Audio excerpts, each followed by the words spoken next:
कहते हैं। कोदो, कुटकी, ज्वार, बाजरा इत्यादि श्री अन्न के वे रूप हैं जिनके पोषण एवं स्वास्थ्यवर्धक गुणों को विश्व के द्वारा पहचाना गया है। इसी आधार पर हमारे यशस्वी प्रधानमंत्री जी के नेतृत्व में भारत सरकार की अनुशंसा पर संयुक्त राष्ट्र संघ द्वारा वर्ष 2023 को मिलेट के प्रोत्साहन हेतु अंतर्राष्ट्रीय मिलेट वर्ष के रूप में मनाया गया। भारत में मिलेट के अनेक प्रकार, अनेक नाम। आज जब मिलेट घर घर में पहुंच रहा है, पूरी दुनिया में पॉपुलर हो रहा है, तो उसका सर्वाधिक लाभ भारत के छोटे किसानों के नसीब में है। अब इस सुपर फूड को श्री अन्न की नई पहचान दी। भारत में श्री अन्न की खेती का इतिहास हजारों साल पुराना है। ये अनाज प्राचीन समय से ही भारतीय ग्रामीण अर्थव्यवस्था का महत्वपूर्ण हिस्सा रहा है। कम पानी की जरूरत और कठोर परिस्थितियों में भी उगने की क्षमता इन्हें विशेष बनाती है। श्री अन्न न केवल पोषण से भरपूर होते हैं, बल्कि इनमें प्रचुर मात्रा में फाइबर, प्रोटीन और खनिज भी पाए जाते हैं। मध्य प्रदेश श्री अन्न के सर्वाधिक उत्पादन एवं खपत वाले राज्यों में से एक है। श्री अन्न के अंतर्गत मध्य प्रदेश में मुख्यतः कोदो, कुटकी का उत्पादन अधिक मात्रा में किया जाता है। विभिन्न जिले मुख्यतः अनूपपुर, डिंडोरी, मंडला, उमरिया, छिंदवाड़ा, जबलपुर, सिंगरौली, बालाघाट इत्यादि में कोदो, कुटकी की खेती की जाती है।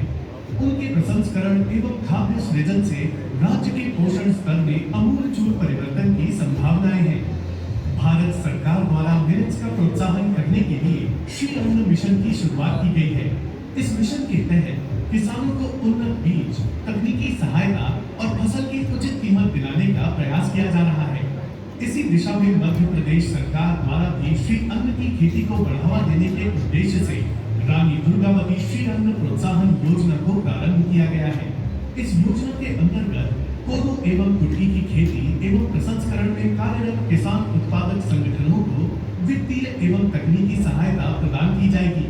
इस योजना के अंतर्गत श्री अन्न प्रोत्साहन consortium of farmers producer company limited की स्थापना की गई है, जिसका मुख्य उद्देश्य कोदो, कुटकी की खेती कर रहे किसानों को उनकी उपज का उचित मूल्य दिलवाना है। इसी योजना के अंतर्गत हमारे माननीय मुख्यमंत्री श्री डॉक्टर मोहन यादव जी के द्वारा कोदो, कुटकी उत्पादक किसानों को 1000 रुपए प्रति क्विंटल अतिरिक्त प्रोत्साहन राशि देने का फैसला किया गया है।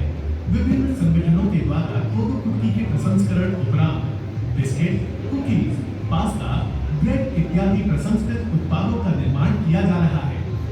श्री अन्न सिर्फ एक अनाज नहीं, बल्कि हमारी संस्कृति, हमारी विरासत, हमारी स्वास्थ्य और समृद्धि का प्रतीक है। आइए मिलकर इस अनमोल धरोहर को संरक्षित करें और अपने जीवन में इसे अपनाएं।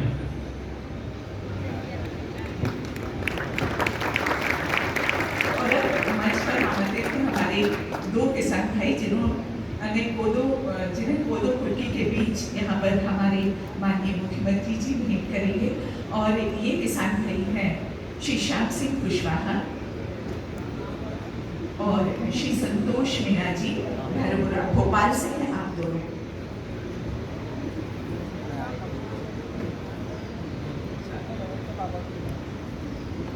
किसान भाई कृपया ऊपर आए शीघ्रता से। जिनके नाम यहाँ लिए गए हैं श्री श्याम सिंह कुशवाहा जी और श्री संतोष मीणा जी, भैरवपुरा, भोपाल से।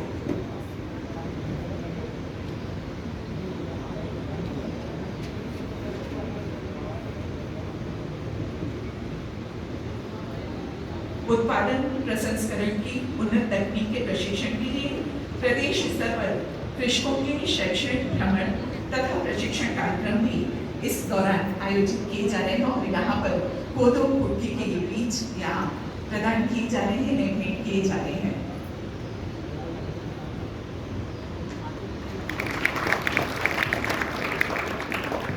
बहुत बहुत धन्यवाद माननीय मुख्यमंत्री जी आपका। और उद्बोधन के लिए हम आमंत्रित करने जा रहे हैं माननीय मुख्यमंत्री महोदय डॉक्टर मोहन यादव जी को। जोरदार तालियों से स्वागत कीजिए हमारे माननीय मुख्यमंत्री जी।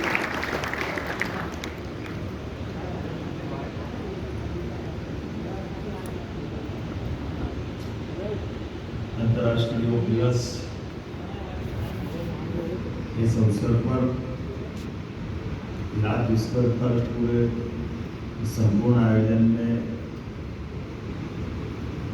इस मुख्य मंच पर विराजमान भोपाल के सांसद श्रीमान आलोक शर्मा जी, भोपाल की महापौर श्रीमती मालवी राय जी, रामेश्वर शर्मा जी, भगवान दास जी,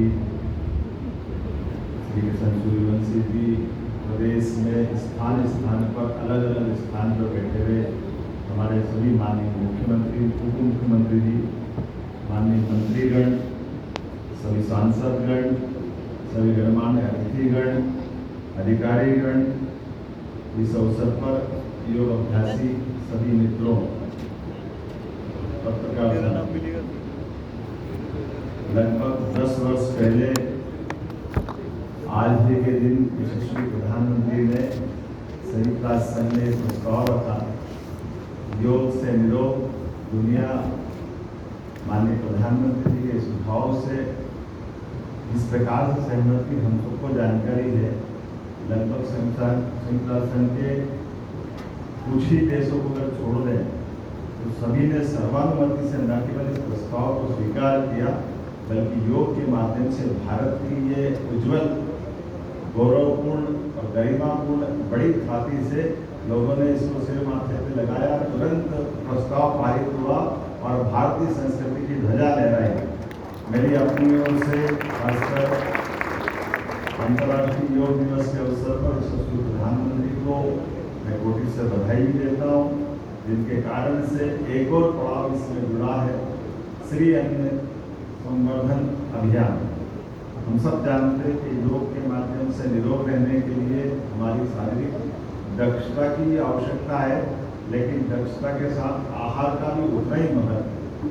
और हम और सौभाग्यशाली है, हमारे देश के अंदर श्री अन्न अर्थात मोटा अनाज में ज्वार, बाजरा, मक्का, कोदो, कुटकी, रागी, अन्य इस प्रकार के अन्न के माध्यम से हमारी अपनी हजारों साल से भारत की विशेष आहार शैली का ये बड़ा हिस्सा रहा है। काल के प्रवाह में हम सब देखते हैं कि हमारे यहाँ गेहूं का प्रचलन बढ़ गया, लेकिन आपकी जानकारी के लिए बताना चाहूँगा कि ये गेहूं जो है हमारे देश का अन्न नहीं है, ये विदेश से आया है। और इसका प्रमाण भी है कि किसी भी पूजा पद्धति में हमारे यहाँ जब रोली, कंकुम अगर अपने पूजा का हिस्सा बनता है, लेकिन उसमें धान अर्थात चावल अपने यहाँ हिस्सा बनता है। जहाँ चावल नहीं होगा वहाँ ज्वार बाजरा से काम चल जाता है, लेकिन गेहूं थाली में नहीं आता। इसका मतलब हमारा प्राचीन अन्न हमारा अपना श्री अन्न है, जिसके आधार पर हमारी प्रत्येक विधि विधान से सिर माथे पर लगाने की परंपरा से लगाकर पूजा विधि भी उसी से संपन्न होती। इसलिए इस बात को हम सब जानते हैं, और खास करके योग के मामले में दो महान हमारे इस देश की संस्कृति में है, एक घेरंड संहिता के माध्यम से घेरंड ऋषि, एक पतंजलि के माध्यम से। पतंजलि के माध्यम से 8 अलग अलग आयाम की इसमें कल्पना की गई, और नियम से लगा करके ध्यान धारणा समाधि तक। हम सब जानते हैं कि ये हमारी संपूर्ण पद्धति ये अपने आप में न केवल इस जीवन को, बल्कि हमारी सनातन संस्कृति के अनुसार जीवन की मोक्ष तक की इस यात्रा में हमको कहीं ना कहीं मदद करती है। मैं उम्मीद करता हूँ कि योग के खासकर इस योग के मतलब योग का मतलब ही जुड़ाव,